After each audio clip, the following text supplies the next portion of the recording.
Nada, básicamente hice todo este desarrollo inicial que entiendo que es un poco abrupto, digamos, es lógico que en un primer acercamiento no se agote ni quede claro. eh, pero bueno, básicamente la idea es entender cómo se da esta composición o esta forma de entender el conocimiento en Kant, que es desde el hecho de que hay materia, en el sentido de que hay instituciones, y que hay forma, en el sentido de que hay categorías. Otro de los motivos por los cuales no hablamos de innatismo en el sentido de Descartes es que las categorías no tienen un contenido. ¿Sí? Hay una famosa frase de Kant que tengo miedo de ir citándola cada vez de una manera diferente, pero bueno, dice que las intuiciones sin conceptos, sin categorías, son ciegas, ¿sí? Sería equivalente a no ver nada, a no poder ubicar la computadora que tenemos adelante. Eh, y los conceptos sin intuiciones son vanos, ¿sí? No sirven para nada porque su función es la de proveer y construir conocimiento objetivo.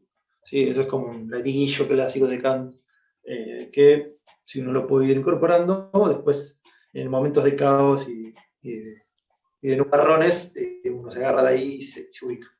Pero Guille, más que nada, sí. Guille, él ve, a diferencia de Aristóteles, dos categorías más, 12 categorías, y adentro él dice que las tenemos dentro, a diferencia de Aristóteles que ve 10. Sí, lo que pasa es que no solo sí son 12, digamos, numéricamente está la diferencia, eh, sino que además él o sea, distingue la lógica de la lógica trascendental. ¿Sí? Por esto mismo que desarrollábamos recién. Él dice, la lógica funciona justamente porque se abstrae del contenido, no plantea una conexión. ¿Sí? Van a ver cuando hagan lógica el cuatrimestre que viene, creo, la diferencia entre verdad y validez, por ejemplo. ¿Sí? Un razonamiento válido no es lo mismo que un razonamiento verdadero. Bueno, acá Kant está diciendo, bueno, eh, la lógica trascendental sí es una forma de pensar lógicamente el conocimiento y de ver cuál es precisamente el límite entre las categorías abstractas y formales, abstractas nunca sé si es la palabra, formales por lo menos, las intuiciones, ¿sí? El contenido empírico. En ese mismo punto, por eso me parece interesante recordar siempre que está haciendo un acercamiento entre la lógica y la metafísica. ¿Sí? También porque después, cuando les toque leer a Hegel, que ni con esto ni con muchas otras cosas lo van a entender, esa lógica como metafísica va a ser el esquema de su producción. ¿Sí? La logicización de la metafísica es un proceso que en parte inicia Kant y luego desarrolla con muchísima intensidad Hegel. Pero bueno, me interesaba destacar esto, ¿sí? Que acá tenemos forma y materia, ¿sí? Como un criterio familiar para ubicarnos en lo que sigue. Y al mismo tiempo, esta cuestión de lo universal y lo necesario, que Kant lo fundamenta desde una expresión latina, que es el sensus communis, ¿sí? El sentido común. Es decir, el hecho que nos reúne como seres racionales en una misma posibilidad del conocimiento y de la experiencia. ¿Sí? Eso es importante siempre también tenerlo cerca cuando entran las turbulencias en la lectura. ¿Hasta acá alguna pregunta, alguna duda, alguna inquietud, algún concepto que haya por ahí dicho sin especificar? ¿Ninguna? Bien. Eh, Pasemos entonces ahora al texto que había para la clase de hoy. ¿Alguien pudo leer la fundamentación para una metafísica de las costumbres?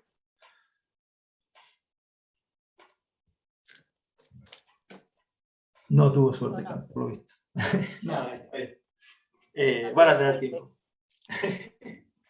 Yo llegué hasta la crítica de la razón. Hasta ahí llegué. Muy bien. ¿En el texto este o en la crítica? No, sobre Kant. Llegué solamente hasta la crítica sobre la razón. Claro. Bueno, no es poco, la verdad. Bien, buena lectura. Me costó mucho los juicios, pero muy bien. Y bueno, Sí. cómo no llega a la metafísica, cómo no Bueno, llega, cómo descubre que no es una ciencia. Bueno, un poco en parte por esto que vamos a ver ahora. La cuestión con la crítica de la razón pura es que muchas veces se entendió, o durante muchos años se la pensó como una fundamentación de la ciencia, en contra de la metafísica, y en realidad lo que hace Kant es decir, bueno, el conocimiento llega hasta acá, hasta las intuiciones, de alguna manera subsumidas o determinadas por las categorías, pero dice, las categorías, aun cuando no tienen, o cuando no reciben, o cuando a falta de intuiciones, igualmente, digamos, sintetizan, ¿no? Igualmente intentan producir conocimiento. En ese intento, en ese, digamos, si se quiere, exceso de espontaneidad y de actividad del entendimiento, es que se produce una dialéctica de la razón, una dialéctica trascendental, ¿sí? Como una oposición de la producción de conceptos de la razón. Ahí se van a producir las grandes discusiones dogmáticas en torno a la metafísica, que cuando, si leen los prólogos de la crítica de la razón pura, van a ver que se refiere a un campo de batalla. ¿Por qué? ¿En qué se basa ese campo de batalla? En que el entendimiento puro, al no tener intuiciones, es capaz de argumentar a favor y en contra del mismo objeto y que las dos argumentaciones sean correctas, o bien que las dos argumentaciones estén equivocadas. Y es algo que Kant lo desarrolla. La parte de la dialéctica trascendental arma dos columnas en el texto, o por lo menos está editado así, y te pone opiniones a favor y opiniones en contra. O sea, fundamentación en contra y a favor. Sí. Y son muchas páginas de eso. En ese sentido, también se ve la cuestión crítica y meticulosa de Kant, en que desarrolla punto por punto, esquema por esquema, unidad por unidad. Es una lectura exigida, totalmente. Pero bueno, pasamos entonces ahora a la segunda pregunta, de las primeras tres que planteé al principio, ¿sí? Acabamos de ver cómo Kant intenta responder qué puedo saber.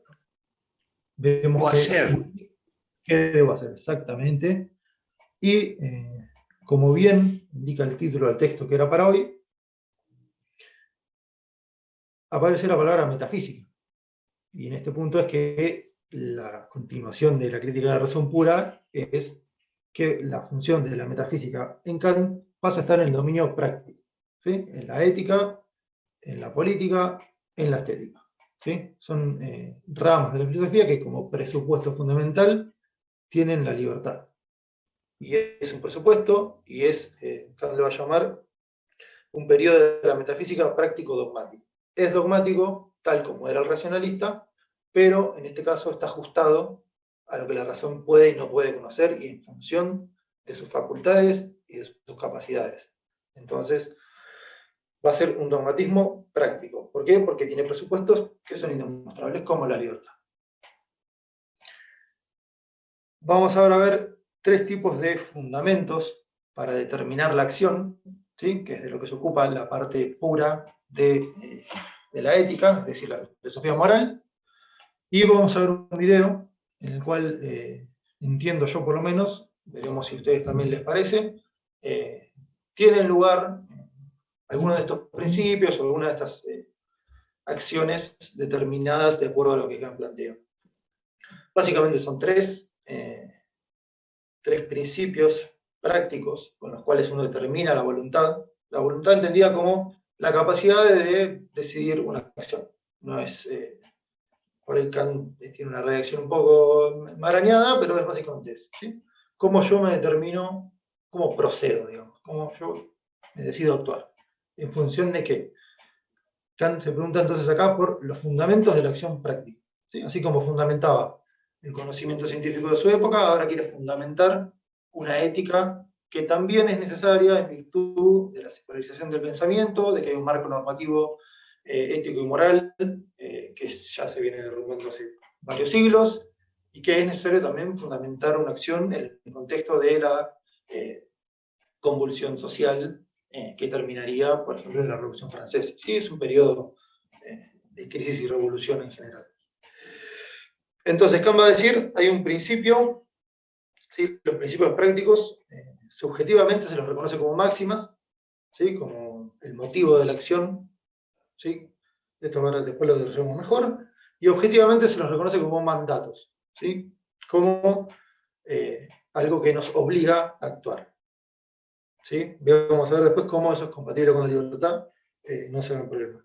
Él va a presentar por lo menos 3 principios, ¿sí? Unos que son a priori, que son independientes de la experiencia, que es, bueno, que va a ser finalmente el imperativo categórico, y otros 2 que son los principios o los imperativos hipotéticos, que son a posteriori, que quiere decir que hay un pequeño contenido de experiencia, que hay una pequeña participación del querer en forma de, nosotros actualmente lo pensaríamos como deseo, de satisfacción, de placer, ¿sí? Como una conveniencia a la vez que un acto que desde afuera puede ser visto con valor moral.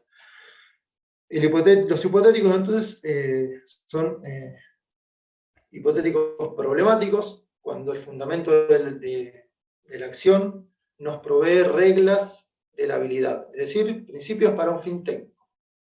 ¿Sí?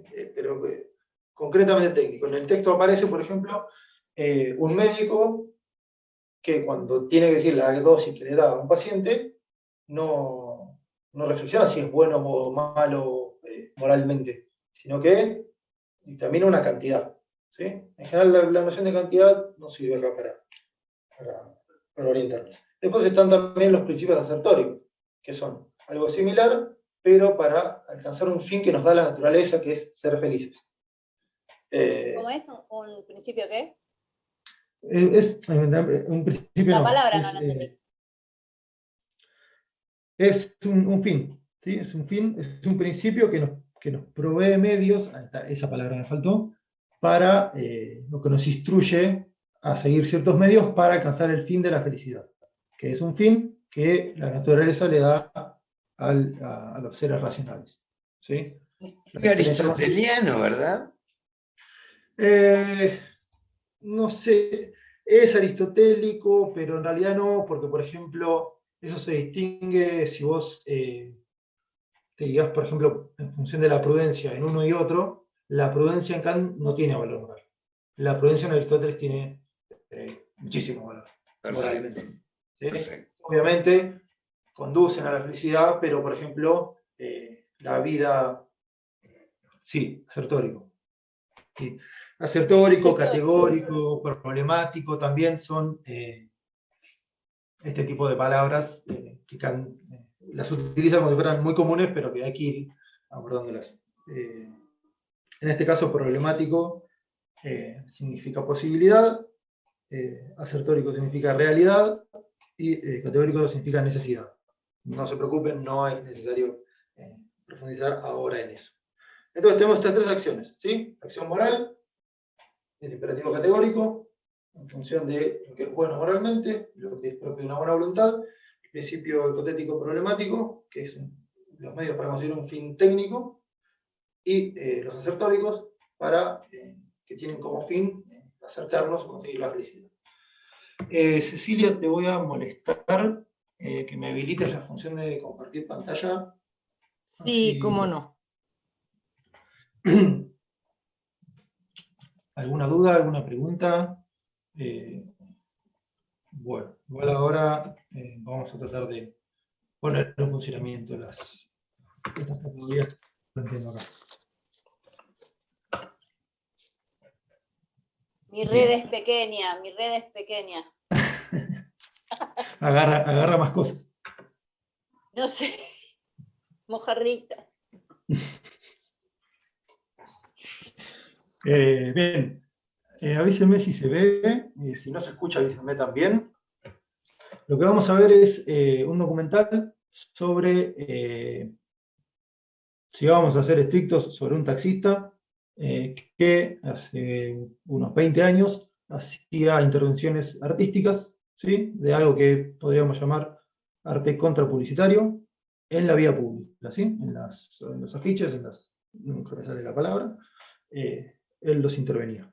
Veamos qué aparece y después volvemos a pensarlo con las categorías y los principios de la acción que nombramos recién.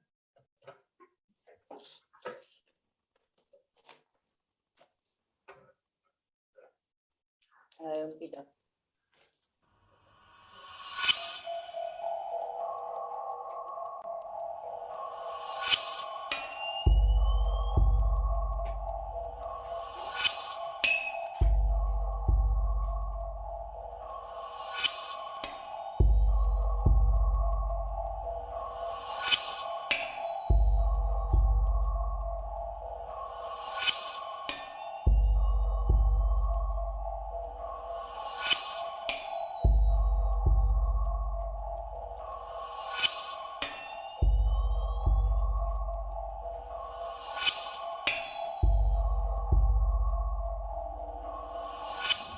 A mí me pasan cosas raras, porque yo termino de pegar un afiche y me siento al auto y digo, la puta. No me hace nada que no haya laburo.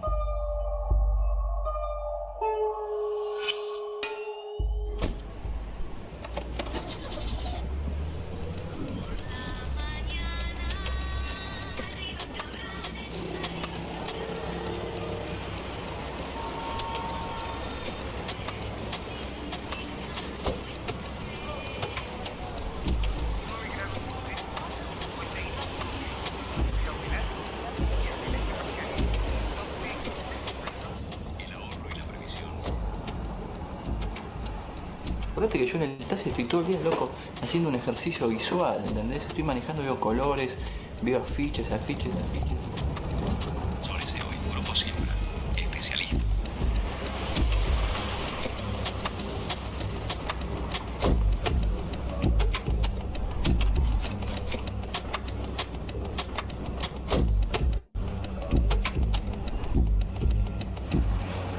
En Repsol YPF sabemos que para que un país crezca, también deben crecer cada uno de sus habitantes.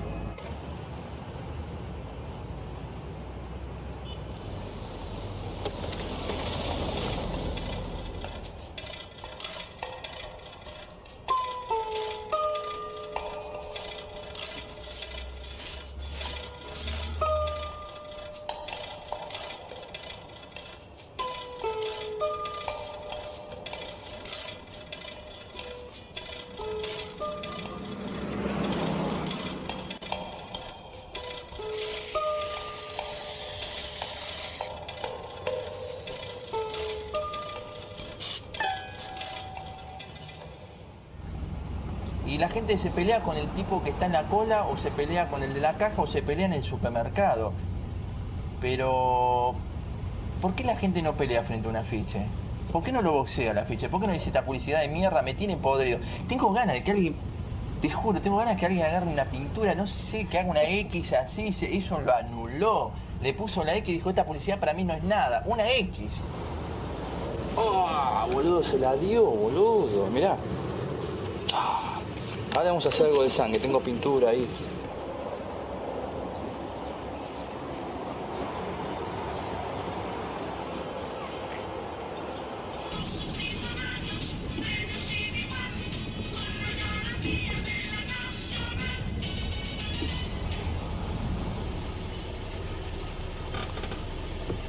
Está todo cerrado, listo. Esa puerta.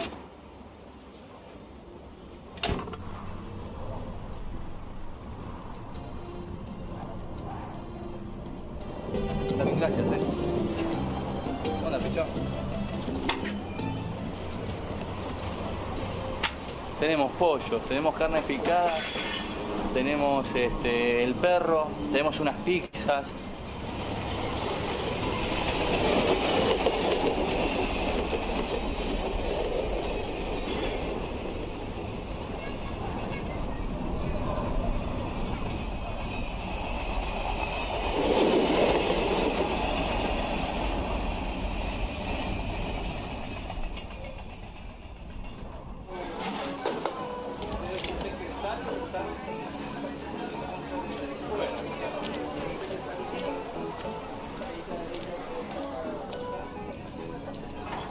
El primero fue un collage con la cara de Palito Ortega, que ese lo vio medio país. Era un collage muy gracioso, yo había puesto la cara de Mr. Bean y le había agregado una boca de un deportista, le había cambiado la mirada, le había pintado los ojitos, lo había hecho como una reina. En casa al principio era una revolución, porque yo todos los afiches que llevaba, mi esposa me dice, te voy a quemar todos estos papeles, me tenés podrido, van a venir todas las ratas del país acá. Bueno, acá encontrás de todo. Vaquitas, cucarachas. Te muestro uno. A ver qué es este. Unos kiwis.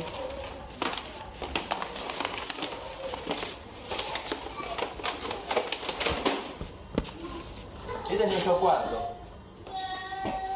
A veces a mí me pasa hacer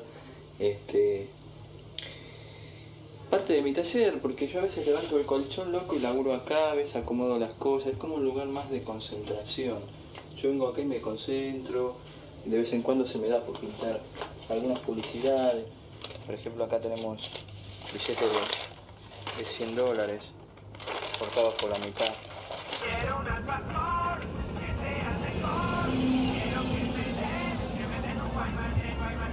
Lo de artista creo que ya de chiquito. Capaz me iba a una plaza y dibujaba los árboles, dibujaba a la gente caminando, pero nunca fueron tomados en cuenta. Es decir, tal vez el estímulo no salió mucho de casa. Mirá qué loco. Vos sabés que mi vieja me lo viene a decir hace poco. Me dice, hijo, yo te tengo que decir algo, pero no te pongas mal. Le digo, ¿qué, ma? Yo te iba a anotar en una escuela de dibujo.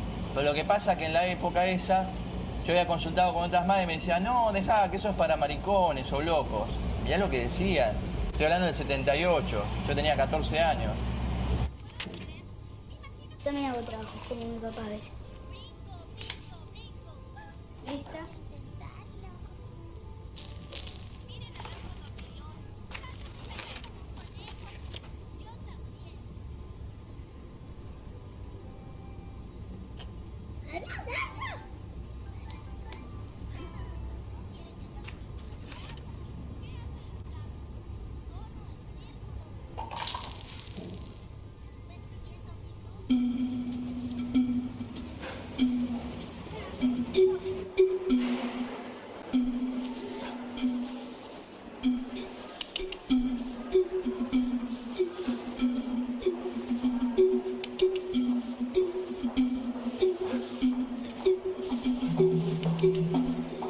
Y estos afiches son de Leño Pico, es un artista que admiro mucho.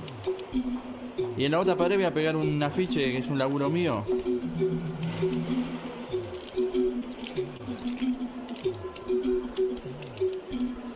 Son unos chanchitos sensuales. Uno está jugando, en definitiva. Es un juego, loco. Más que nada es humor.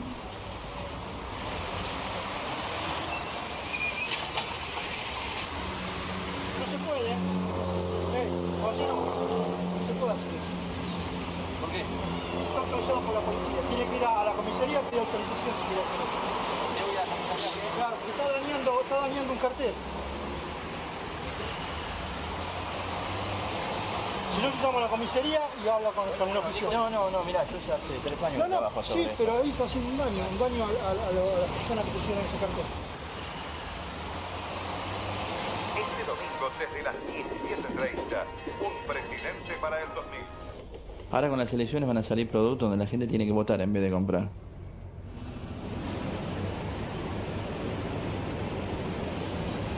¿Por qué no dejan autogestionar la vida de cada uno? ¿Qué tengo que tener un representante, un político que pone la mejor carita a la que yo le pongo el precio? Un tipo que me sonríe para que custodiar, ¿para qué? Me da asco todo eso, te juro.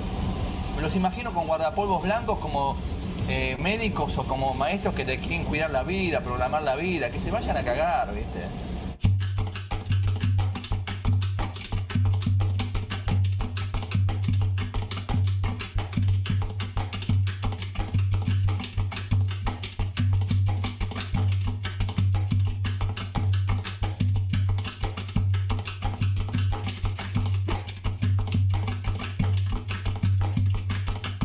Me gustaría que el aumento de sueldo lo aumente a los jubilados. La gente tiene esperanza en el cambio, me parece bien. A veces hiciste la guita de alquiler, la del combustible, el cafecito, el sanguchito que comí por ahí y no me llevo nada, me llevo 2 pesos. Pero Tal vez pegué 2 afiches, uno grande y uno chico, y voy a casa contento. Tal vez ni mi esposa lo entienda. Va a decir, este tipo, no sé qué piensa mi esposa. A veces yo creo que ella está muy contenta con esto, pero no sé cómo es el mundo de las mujeres. ¿Cómo puede ser que trabaje menos y esté haciendo o utilizando más horas en algo que no le da nada de dinero? Eso capaz que a veces nos trae algunas discusiones. Este es Yelmo. Este es el perrito que vienen de China, que yo los salí a ofrecer en la calle, los vendí en la calle. Yo la verdad que yo no quiero que sea más con un taxi. 14 horas sentada ahí y nada. Prefiero que salga a vender perritos 1 hora y media y volvía con la bolsa vacía. Le he vendido todos los perritos. Venía re contento. En 1 hora hizo 30 mangos.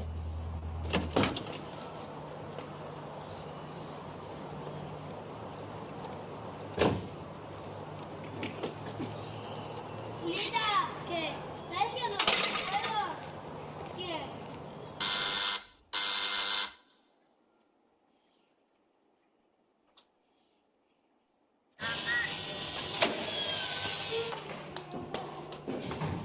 Sí, pónganse cómodos. ¿Sabes que me haces acordar de Viaje a las Estrellas, mamá? ¿Habrías que nacer por el señor Spock? El señor Spock y la polerita así tan pegada al cuerpo. No, vos no podés manejar así. Manejo así si vine manejando así recién. Un solo tipo me preguntó, disculpe, ¿por qué tiene los dedos tan juntos? Le digo, tan podrido estar separado, ahora se juntaron.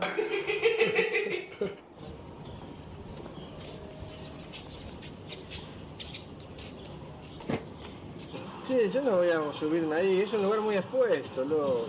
Y mañana lo van a tapar. No, esto no porque yo conozco los tiempos de los tipos, no. Te voy a decir por qué no. ¿Cómo me subo ahí, loco? Porque si yo me pongo a improvisar ahí me va a salir cualquier cosa. Y ¿En sí es serio? eso justamente, cualquier cosa hay que hacer. Bueno, pero para hacer cualquier cosa yo hago bocetos. Hacer un boceto. A mí una de mis canciones preferidas es Boceto abuso, si no partido de meu abuso.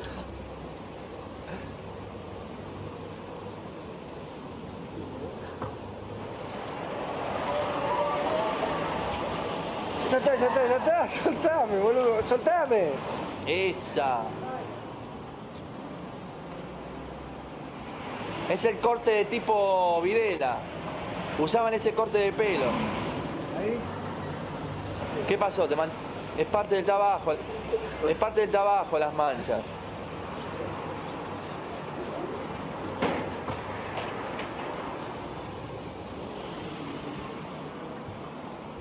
Una bandeja Sosteniendo la gana. sosteniendo los dálmatas. Che, Oscar, dale que viene acá, apurate.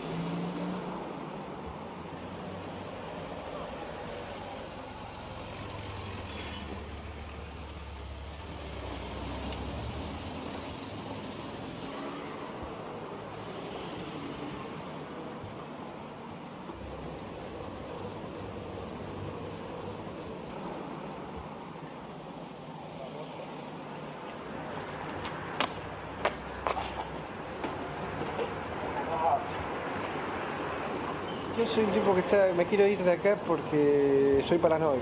Estoy haciendo algo prohibido.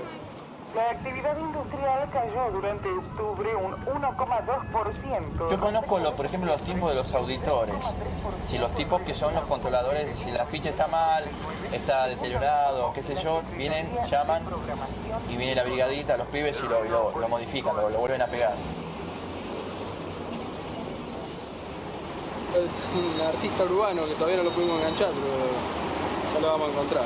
Vamos a tener que avisar que no lo puede hacer porque es muy lindo, muy decorativo, pero no lo puede hacer.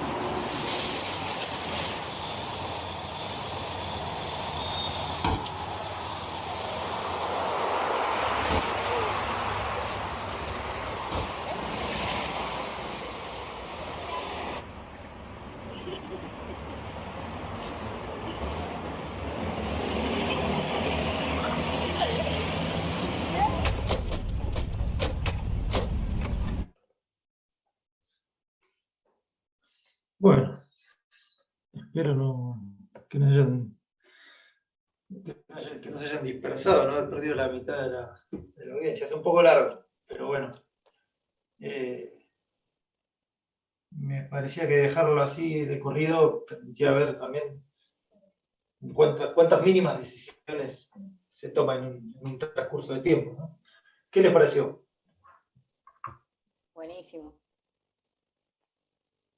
Me pareció yo tratando de buscar variables en el video, ¿viste? Lo mismo me pasa a mí. Buenísimo, ¿en qué sentido? Que él es un artista, Guille, o está en beligerancia de un sistema. O sea, está bien, hay una idea. Sí. Cuesta un poquito descubrirla, interpretarla, pero hay una idea. Sí. El hobby, el arte como amor, como pasión, la beligerancia hacia un sistema opresor. Vos fijate que a partir de la vereda, yo soy gasista matriculado, y te digo, a partir del pilar de luz, del medidor, que no le toques nada a nadie, porque viene Camusi acá a Mar del Plata y te hace un juicio, porque eso ya es de ellos. O sea, a partir del pilar de la luz hacia la línea municipal, no es tuyo. Por eso te digo, hay una beligerancia, un amor al arte, tiene varias, quizás tenga varias interpretaciones. Perdón, no. No, está perfecto. Sí, yo estaba tratando de pensar si yo puedo encontrar el imperativo asertónico o sertórico, que en realidad o era la felicidad, sí. Si era su felicidad era jugar o porque sí, o para ser disidente, o tomarse las cosas con humor haciendo esos carteles. Y después que tenía problemas técnicos, o decía, no sé si tenía que ver con el imperativo hipotético, no tengo idea de cómo hacerlo eso, si se colgaba, si hacía el boceto, si encontraba al chabón que le dice dónde están los carteles y afiches que están en descarte, si se la aguanta la esposa o no se la aguanta la situación vincular para poder hacerlo. Y después la moral estaba como atravesada, como que si era anarquista o iba con la ley, y tenía que decidir todo el tiempo eso, cada minuto que caminaba, digamos. Pensé esas huevadas. Está bien, es buena, vale. Guille, también está implícito el imperativo categórico de hacer lo correcto. Sí, digamos, no. Bueno, lo que dijo Valeria, lejos de ser huevadas, era prácticamente la idea que tuve, que se me ocurrió cuando vi este video. Digamos, y en términos de lo que decíamos, Fernando, claro, la actitud beligerante justamente porque digamos, Oscar, se llama Oscar Miguel Brahim, se llama el muchacho. Sí. Lo que sí podemos ver es justamente una respuesta a un imperativo que él interpreta que hay en las publicidades. ¿Sí? Dice, porque yo quiero la gente que viene y me quiere digital y decirme a mí lo que tengo que hacer. Obviamente, sí, desde luego. En términos de lo que planteamos acá, de imperativos, en el sentido de imperativos obligantes de la acción, sí, obviamente, la policía es básicamente eso. Pero sí, aparecen, como dijo acá la compañera Valeria, estos principios. O sea, los principios como fundamento de la acción. ¿Sí? Digamos, si el video fuera de un señor que vive en Buenos Aires, maneja un taxi y cada tanto frena y arranca unos papeles de la calle, y aparte dura 1 hora este documental. Yo creo que no aguantaríamos, desde luego, porque reconocemos ahí que él no solo tiene un fin, que es el de manifestarse en contra de la policía, sino que él elige los medios de una forma adecuada, no llamativa. ¿Sí? Entonces, de lo que dijo Valeria, por ejemplo, podríamos decir que son formas en las que está bien. ¿Sí? La palabra bien tiene... encuentra, por ejemplo, en esta propuesta de Kant, por lo menos 3 acepciones, ¿no? Bien como lo que está bien hecho. ¿sí? O sea, la intervención de él. Bien hecho en el sentido de que uno se lo puede reconocer. Puede no gustar que la gente pinte cosas, pero que había cosas graciosas y divertidas y bien puestas o bien hechas. A mí por lo menos me parece que no es tan discutible. Bien como algo que te hace bien, que te hace feliz. Pero en el caso de valor moral, vemos que hay contradicciones. ¿No? ¿Con quién tiene esas contradicciones? Continuamente. Incluso, por ejemplo, uno, obviamente, uno, como rector y vigilante, reconoce a la policía inmediatamente. Dice, claro, esto está para eso.